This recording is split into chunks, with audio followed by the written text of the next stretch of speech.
May 18th through the 24th is EMS Week. It's nationally recognized throughout the country. It's just kind of a celebration of what we do for EMS, how we enjoy taking care of patients and people kind of giving back to us. And to piggyback on that, we in 2017 peer support was started to take care of the EMS providers because of the kind of crazy things that we deal with in the field. It started because one of our coworkers had a personal experience, researched it, started a program, and now for EMS people to reach out when they need something, they have something to go to. And we're just trying to create awareness for that, for us, mental health, like as a human, not just as EMS, but just, just specialized in our group. I just want to add that, unfortunately, EMS, fire and police, all of us, it's a stigma. You don't ask for help. And I feel like people are more apt to go to their peers to help. So the great thing is we can get the training for our peer support. And then we can reach out to them when things happen and be there to support them and get them the help that they need. As well as resources, not just training for us, but like external resources, even if it's just a gym membership or a massage or just a book or anything like that. It's just any kind of thing that people use to decompress. Yes. I'm going to speak from the person that is very clearly not in anything that is related to what you all do and what it takes, basically. I think a lot of people come from a position of taking almost what you all do for granted and not realizing the human aspect of what you all see. Is that common for people to kind of be in the position that I'm in, where it's EMS, but you don't understand what they're going home with, what people like yourselves are taking home with you following some insane nights where you see things that people couldn't even dream about, let alone having to deal with it day in and day out? We are called ambulance drivers, unfortunately.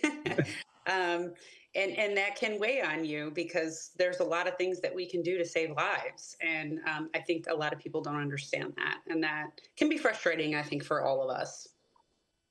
And I think that what we want to portray to people is that we are sisters, moms, dads, brothers, sisters, just like they are. And everybody's going through something.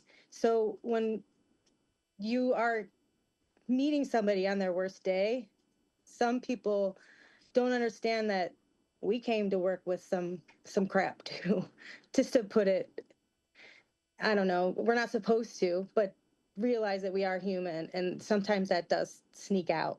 So we're trying to not eliminate it, but just kind of soften it so that everybody just kind of understands that we're all just living this one life that we have, and we're learning as we go, just like they are. Yeah, like what Danielle said, we see people on the worst day of their lives and we have to be professional. We always have to be calm, and it's not always right to internalize all the stuff that we see on a daily basis. And it's good to talk about it, talk with your friends, talk with your peers, and we're just trying to help everybody out. Let's go into a little bit how I guess people could potentially help when it comes to getting more not only awareness but actually helping physically with a lot of these things. If somebody can kind of take it from there about how normal people, I'm going to consider myself a normal person because I do a job that is safe and indoors, can potentially help out to not only raise awareness but actually like fundamentally help. I think just being like appreciative and saying thanks can go a long way. Mm-hmm. Open mind, just an open mind.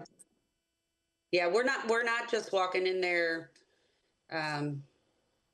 We have a job to do, and we have the best paramedics, to me, ever. And just the appreciation, not just walking in and saying, sorry, my text messages, I don't know if they're showing up. Just being appreciative of what we do and understand that we take everything very seriously. Maybe a little patience along the way too. Yes.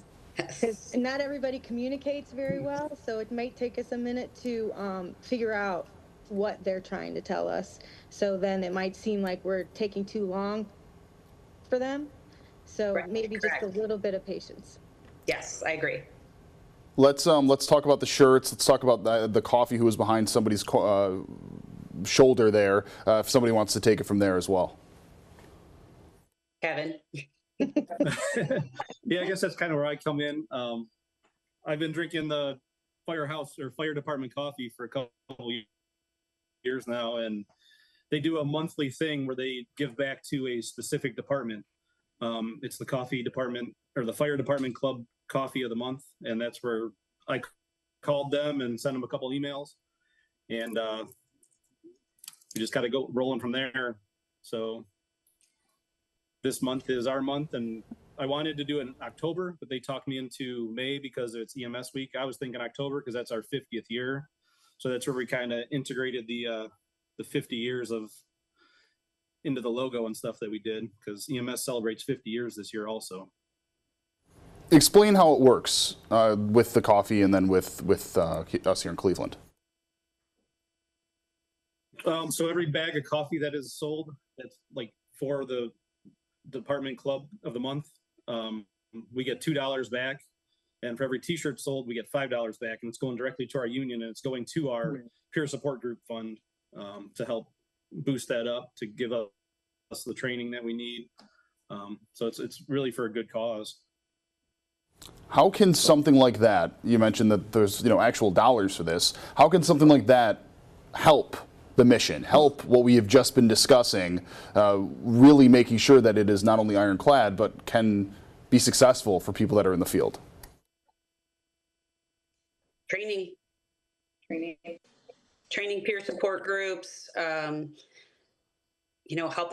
the field in general. I mean, we need constant training. We do go through a training process, but you need to continue that as we go. So we need the funds in order to do that.